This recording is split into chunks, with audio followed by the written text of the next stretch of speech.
अब नजर डालते हैं दिलचस्प और अजीब खबरों पर।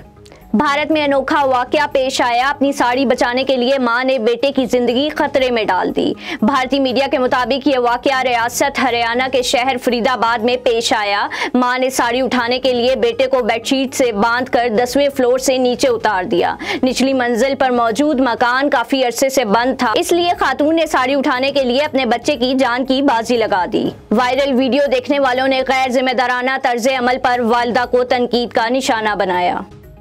जापानी साहिल के नीचे जल्जलों की वजह बनने वाली चट्टान दरियाफ्त। जनूबी पंजाब के साहिल के नीचे एक आतिशी चट्टान दरियाफ्त हुई है, जो एक तरह से मकनातीसी या बरकी सलाख का किरदार अदा करते हुए बहुत ताकतवर जल्जलों की वजह बन सकती है। रिपोर्ट के मुताबिक चट्टान के मुफस्सिल 3D नक्शे से मालूम हुआ है कि टेक्टानोक प्लेटों की तवानाई और इस चट्टान के एतराफ पहुंचती है और धीरे धीरे जमा हो रही है। इस अहम तहकीक से जापान में रोनुमा होने वाले मुमकिन जल्जलों की पेशगोई में सहूलत होगी। बहरी अर्जी साइंस के सीनियर साइंसदान ने बताया कि हम दुरुस्त तौर पर नहीं कह सकते कि मुस्तकबिल में कहां और किस वक्त बड़े जल्जले रोनुमा होंगे, लेकिन डाटा और मॉडलिंग से इसका दुरुस्त अंदाजा जरूर लगाया जा सकता है।